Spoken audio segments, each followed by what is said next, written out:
오늘 우리에게 주시는 하나님의 말씀은 구약 성경 시편 130편 1절로부터 8절까지 말씀이 되겠습니다. 제가 가지고 있는 성경으로 구약 성경 899면에 있습니다.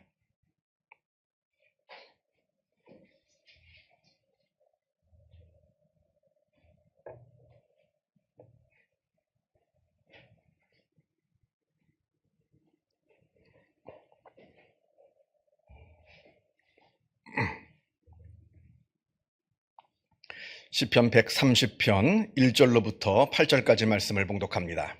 이 계시의 말씀을 봉독할 때에 살아계신 하나님의 음성을 다 함께 들으실 수 있기를 바랍니다. 여호와여, 내가 깊은 곳에서 주께 부르짖었나이다. 주여, 내 소리를 들으시며 나의 부르짖는 소리에 귀를 기울이소서. 여호와여, 주께서 죄악을 지켜보실진대 주여, 누가 서리이까? 그러나 사유하심이 주께 있음은 주를 경외하게 하심이니이다.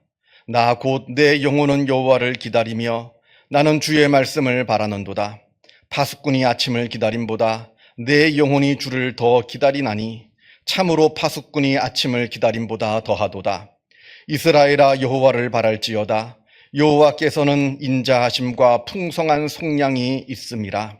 그가 이스라엘을 그의 모든 죄악에서 속량하시리로다. 아멘.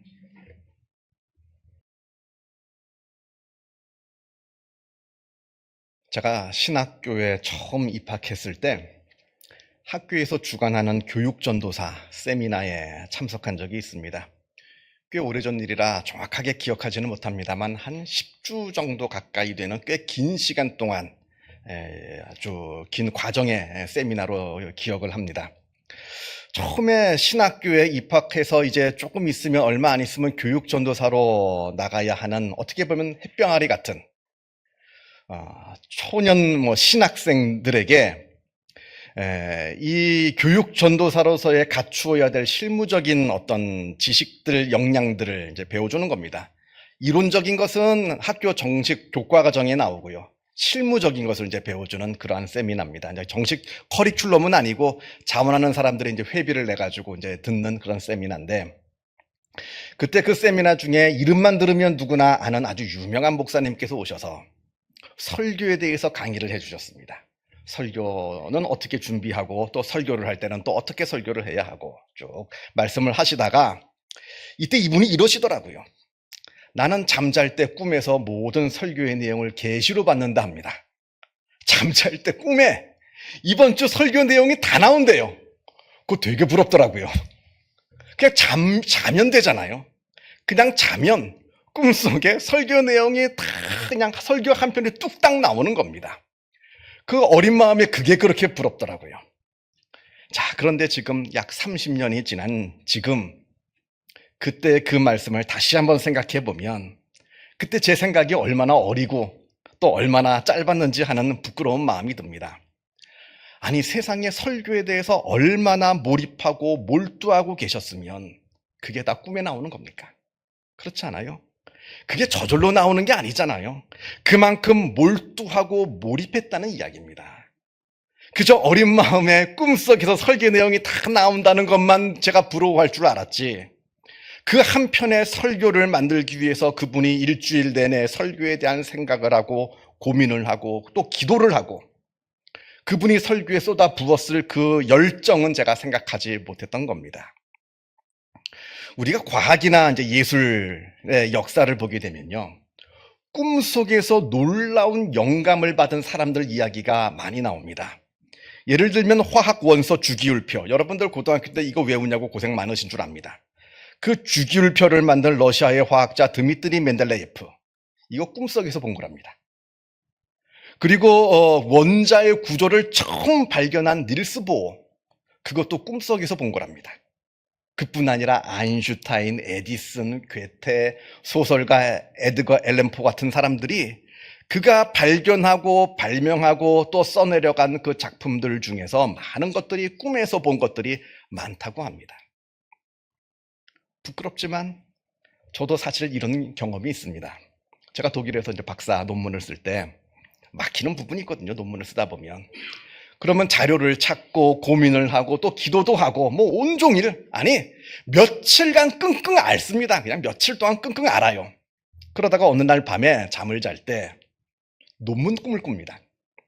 낮에는 그렇게 풀리지 않던 게 밤에 잘 때 꿈에서 딱 풀리는 거예요. 그러면 머리맡에 항상 메모지를 놓거든요. 벌떡 깨가지고 그 메모지에다가 이제 메모를 합니다. 꿈에서 본 내용들을 메모를 합니다. 그리고 다시 잠이 들어서 이제 그 다음날 아침에 깨가지고 그 메모를 다시 읽어보는데 열의 아홉은 그냥 헛소리입니다. 열의 아홉은 그냥 잠꼬대 같은 말도 안 되는 헛소리가 적혀 있어요. 그냥 쓰레기통에 갖다 버리는데 그 중에 열의 하나 정도 아니면 그보다 더 적게 간혹 가다가 정말 중요한 메모가 있더라고요. 저도 그런 경험을 한번 해본 적이 있습니다. 여러분은 무엇인가에 온통 몰두하고 몰입해 본 경험이 있으십니까? 내 생각과 의지와 모든 감정과 내 모든 감각이 오직 하나에 집중되고 몰두하고 몰입해 있는 경험. 어떤 분은 이 몰입을 스키 타는 거에 비유하더라고요. 아주 가파른 경사를 빠른 속도로 내려갈 때 내 눈의 모든 정보, 내 귀에 들리는 모든 청각, 바람을 스치는 모든 촉각, 내 모든 운동신경, 내 모든 감정, 내 모든 것을 그 빠르게 질주해 내려가는 그 모든 하나에 다 집중할 때, 그 빠르게 내려갈 때 느끼는 그 희열, 이걸 바로 몰입의 즐거움이라 이야기를 합니다. 어떤 분은 그렇게 이야기를 합니다. 여러분 지금 서점에 가보시면 무려 25년 동안 베스트셀러 칸에 올라와 있는 몰입의 즐거움이라고 하는 책이 있습니다. 미국의 시카고 대학과 클레어몬트 대학에서 교육심리학 교수로 있었던 미하이 칙센트미하이라는 분이 쓴 책입니다. 이 책에서 진짜 행복은 몰입에 있다고 합니다. 정말로 나의 모든 생각과 마음과 의지와 행동을 단 한 곳에 몰입할 그러한 대상이 있는 사람은 가장 행복한 사람이라고 말합니다. 그러나 반대로 몰입할 대상이 없어서 그 삶이 늘 무기력하고 늘 권태로운 삶을 사는 사람은 가장 불행한 삶을 사는 사람이라고 이야기합니다. 아무리 가진 것이 많아도 소용없습니다. 그 삶이 권태로우면 불행합니다. 그러나 아무리 가진 것이 그리 많지 않다 하더라도 무엇인가의 의미와 가치를 발견하고 그것에 내 삶의 모든 것을 집중하고 몰입할 수 있는 사람은 행복합니다. 이 말은 뭔가를 걱정하면서 살라는 이야기가 아닙니다. 몰입하고 걱정은 완전히 다른 겁니다.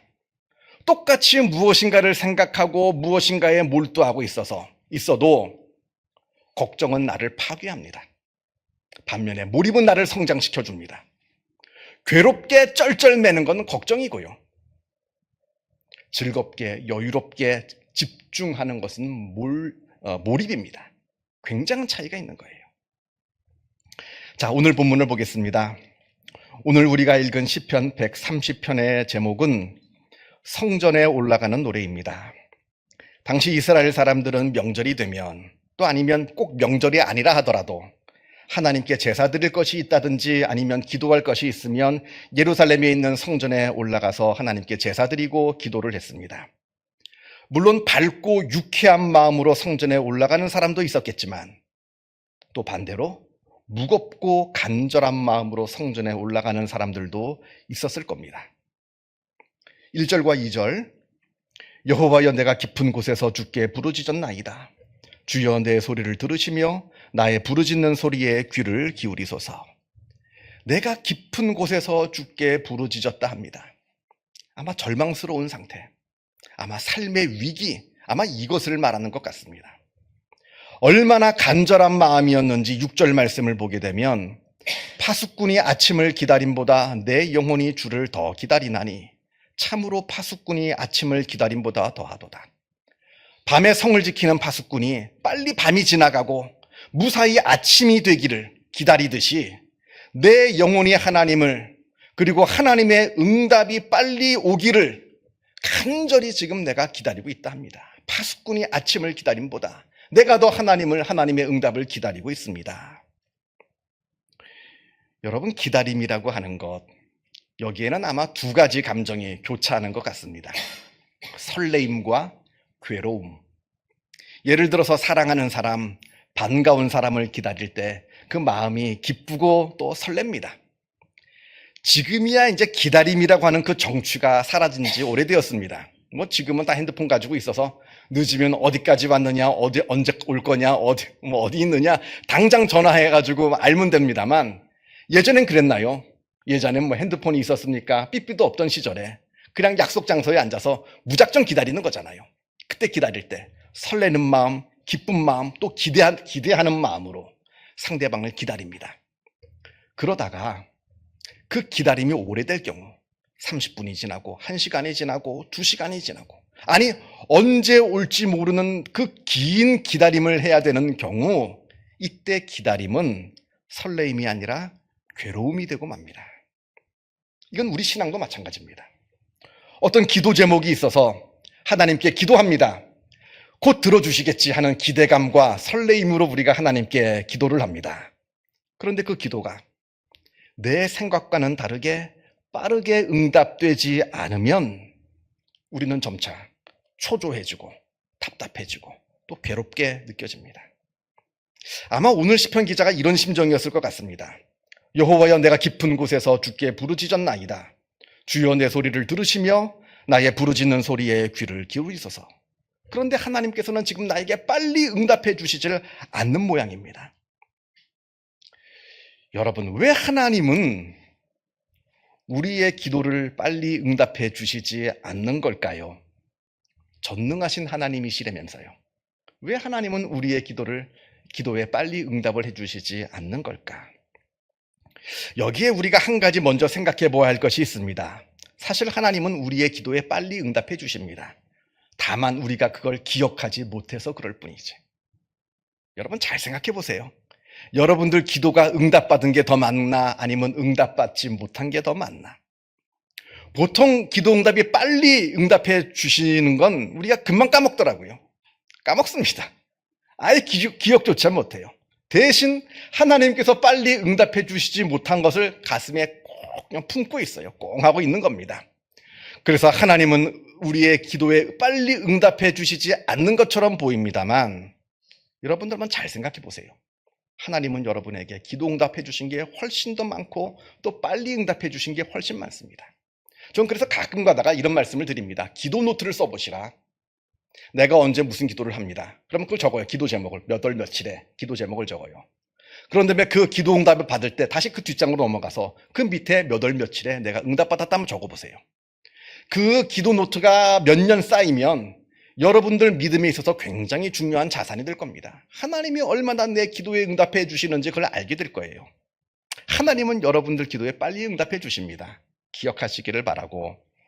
그러나 또 문제는 성경을 봐도 그러하고요. 또 우리의 실생활에서도 그러하고요. 물론 비록 가끔이긴 합니다만 그래도 하나님께서 우리의 기도에 빨리 응답하시지 않을 때가 있다는 겁니다. 오늘 본문의 내용도 그러합니다. 왜 그러실까요? 왜 하나님은 전능하신 하나님이시라면서 왜 우리의 기도에 빨리 응답해 주시지 않는 걸까요? 그 이유는 하나님의 때와 우리의 때가 다르기 때문에 그러합니다. 우리는 지금 당장 달라고 합니다. 그러나 하나님께서 보실 때는 지금은 때가 아니라 합니다. 아이들을 키워보셨으면 아실 겁니다. 아이들이 달라고 조르죠. 그 달라고 조르는 것 중에 지금 당장 들어줄 수 있는 것도 있지만 지금 당장 들어줄 수 없고 나중에 들어줘야 되는 것도 있고요. 또 경우에 따라서는 절대로 들어주지 말아야 될 것도 있는 겁니다. 달란다고 다 주는 게 사랑이 아닙니다. 달란다고 다 주는 게 또 능력도 아닙니다.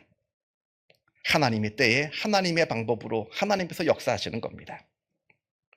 고린도전서 1장에 하나님의 어리석음이 사람보다 지혜롭고 하나님의 약하심이 사람보다 강하니라 이렇게 말씀합니다. 우리가 이해할 수 없는 하나님의 지혜가 있다 합니다. 그래서 우리가 이해하지 못하는 하나님의 때가 있다 말씀합니다. 여러분, 우리는 하나님의 때, 하나님의 섭리, 하나님의 경륜을 믿는 하나님의 믿음의 사람들입니다. 하나님께서는 전능하실 뿐만 아니라 놀라우신 지혜와 섭리로 우리를 사랑하시는 분이십니다. 내가 나를 사랑하는 것보다 하나님께서 나를 사랑하시는 그 사랑이 더 큽니다. 그 전능하신 하나님께서, 나를 더 사랑하시는 하나님께서 하나님의 계획하에, 하나님의 섭리하에 하나님의 뜻을 이루어 가시는 겁니다. 그러니까 우리는 하나님의 때를 기다릴 줄도 알아야 한다는 겁니다. 여러분, 깍꿍놀이를 아실 겁니다. 깍꿍놀이, 애기들하고 하는 깍꿍놀이. 생후 6, 7개월 된 아이들이 하는 놀이입니다. 엄마가 손으로 이렇게 아이 눈을 이렇게 가렸다가 깍꿍 하면서 이제 나타나는 거죠. 그게 아이들이 할 때 굉장히 아이들이 재밌어 합니다. 즐거워합니다. 아니, 굉장히 놀랍니다. 아주 경탄하는 그 모습도 보게 되는데, 이 깍꿍놀이가 단순히 재미로만 하는 놀이인 것 같습니다만, 실제로 교육심리학에서는 이 놀이가 교육학적으로 굉장히 중요한 놀이라고 합니다. 이 깍꿍놀이를 통해서 이 아이들이 사물의 영속성을 깨닫는다고 합니다. 무슨 얘기냐면, 어린 아이들한테는 눈에 보이면 존재하지만 눈에 보이지 않으면 존재하지 않는다고 생각합니다. 그러니까 엄마가 눈에 보일 때는 괜찮은데 엄마가 눈에 안 보이면 엄마가 없는 줄로 아는 거예요. 그러니까 불안해집니다. 그래서 엄마가 아이랑 깍꿍놀이를 할 때 눈을 감았는데 엄마가 없어졌는 줄 알았는데 깍꿍하면서 엄마가 나타납니다. 이걸 계속해서 반복하면 사물이 눈에 보이지 않다 하더라도 사물이 존재하는구나. 엄마가 눈에 보이지 않다 하더라도 엄마는 사라진 게 아니라 내 옆에 있구나라는 것을 조금씩 그 사물의 영속성을 깨닫게 된다 합니다. 하나님은 왜 우리의 기도를 즉각 들어주시지 않을까요? 그러면 우리는 하나님을 더 잘 믿을 텐데, 하나님께서 우리의 기도를 즉각 들어주시면 우리 마음 가운데 의심은 다 사라지고 하나님을 더 잘 믿을 텐데, 아니요. 만약에 우리가 기도할 때마다 하나님께서 그 기도를 다 즉각 들어주신다면 아마 우리는 반대로 하나님을 잊고 살 겁니다. 오랜 시간 동안 기다리면서 하나님께 집중하면서 기도하였기에 우리는 오히려 하나님을 바라볼 수가 있고요. 더욱더 하나님을 더욱더 강력하게 붙잡을 수가 있는 겁니다. 그러면서 긴 시간 동안 그 긴 기다림을 통해서 우리의 기도는 더욱더 깊어지고 우리의 신앙은 더욱더 성숙하게 되는 법입니다. 그 오랜 기간의 그 기도를 통해서 계속해서 하나님께 인내하면서 기도함을 통해서 이제는 내가 나를 주장하기보다는 오히려 내가 나 자신을 내려놓는 것을 배우게 되고요. 내가 그 오랜 기도를 통해서 내가 내 뜻을 관찰하기보다는 하나님의 뜻에 순종하는 법을 배우게 되고요. 그 오랜 기도를 통해서 내가 세상의 지혜를 구하며 사는 것이 아니라 하나님의 지혜를 구하며 하나님의 경륜과 섭리를 신뢰하는 법을 배우게 된다는 겁니다. 그 과정 속에서 긴 기도의 그 긴 기다림을 통해서 우리가 더욱더 하나님을 붙잡게 되고 더욱더 하나님께 몰입해 들어갈 수 있게 된다는 겁니다. 오늘 본문 5절 말씀을 보게 되면 나는 주의 말씀을 바라는도다 이렇게 되어 있습니다. 여기서 바란다고 하는 것은 히브리 원어로 야할이라고 하는 것입니다. 야할이라고 하는 단어인데 이것은 기다리되 소망을 품고 기다리는 걸 말합니다.